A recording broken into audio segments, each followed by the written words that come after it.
2008 के मुंबई आतंकी हमले के मास्टरमाइंड माने जाने वाले तहब्बुर हुसैन राणा को भारत लाया गया है। गुरुवार की शाम अमेरिका से एक विशेष विमान के जरिए उसे दिल्ली लाया गया, जहां राष्ट्रीय जांच एजेंसी यानी NIA ने उसे 18 दिन की कस्टडी में ले लिया है। राणा का भारत प्रत्यर्पण लंबे समय से चर्चाओं में रहा है और अब ये प्रक्रिया पूरी हो चुकी है। और अब बता दें कि इसी बीच प्रधानमंत्री नरेंद्र मोदी का एक पुराना ट्वीट चर्चाओं में आ गया है, जिसको लेकर अब खूब चर्चाएं हो रही हैं और ये ट्वीट खूब वायरल भी हो रहा है। इस ट्वीट में क्या है ये हम आपको बताते हैं। दरअसल प्रधानमंत्री नरेंद्र मोदी ने जब वे देश के प्रधानमंत्री नहीं थे तब यानी 2011 में एक ट्वीट किया था, जो कि अब सोशल मीडिया पे वायरल हो रहा है और चर्चाओं का विषय बना हुआ है। इस ट्वीट में उन्होंने उस समय की कांग्रेस सरकार की विदेश नीति की कड़ी आलोचना की थी। उन्होंने कहा था कि तहब्बुर राणा को अमेरिका में निर्दोष करार दिया जाना भारत की संप्रभुता के लिए एक गंभीर अपमान है और ये उस वक्त की विदेश नीति की असफलता को दर्शाता है। तहब्बुर राणा पाकिस्तानी मूल का कनाडाई नागरिक है और उस पर आरोप है कि उसने 2008 के 26/11 मुंबई आतंकी हमले की साजिश रचने में अहम भूमिका निभाई थी। इस भयानक हमले में 166 लोगों की जान गई थी और सैकड़ों लोग इसमें घायल भी हुए थे। ये हमला भारत के इतिहास का सबसे भीषण आतंकवादी हमलों में से एक माना जाता है, जिसके घाव भारत आज भी नहीं भुला पाया है, जिसकी कसक आज भी भारतीयों के मन में कहीं न कहीं मौजूद है। अधिकारियों के अनुसार तहब्बुर राणा को हमले के बारे में पहले से पूरी जानकारी थी और वह पाकिस्तान स्थित आतंकवादी संगठन तथा उनके नेताओं के संपर्क में था।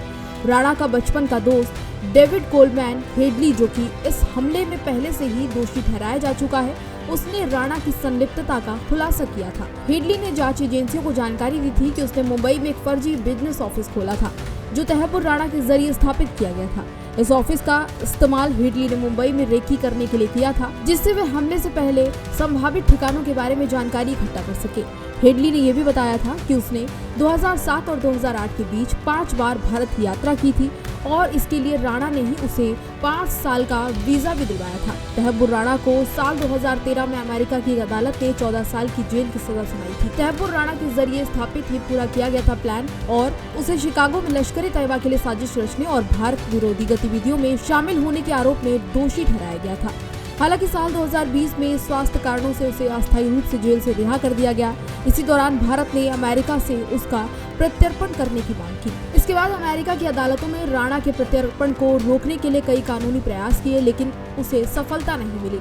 आखिरकार पीएम मोदी की अमेरिका यात्रा के दौरान राष्ट्रपति डोनाल्ड ट्रंप ने राणा के प्रत्यर्पण की बात की और इस पूरी प्रक्रिया को हरी झंडी दे दी गई।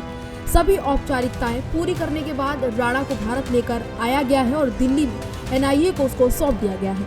अब तहब्बुर राणा से NIA पूछताछ कर रही है ताकि 26/11 के हमले से जुड़ी तमाम जानकारियों को और तमाम कड़ियों को जोड़ा जा सके और ये पता लगाने का प्रयास किया जा सके कि आखिर इसके पीछे और भी कौन लोग थे, किस तरीके से ये पूरी प्लानिंग प्लॉटिंग की गई, किस तरीके से तहब्बुर राणा ने ये हमला भारत में किया था। माना जा रहा है कि उसकी गिरफ्तारी से इस जघन्य आतंकी घटना की साजिश में शामिल अन्य लोगों के बारे में भी अहम सुराग मिलेंगे। इसके साथ ही राणा का भारत प्रत्यर्पण भारत के लिए न्याय प्रणाली के लिए एक बड़ी उपलब्धि भी माना जा रहा है और इससे उन पीड़ितों के परिवारों को भी कुछ हद तक न्याय मिलने की उम्मीद जगी है, जिन्होंने 26/11 में अपनों को खो दिया था। अब ऐसे में पीएम मोदी का उस समय का ट्वीट वायरल हो रहा है जब वो प्रधानमंत्री नहीं थे।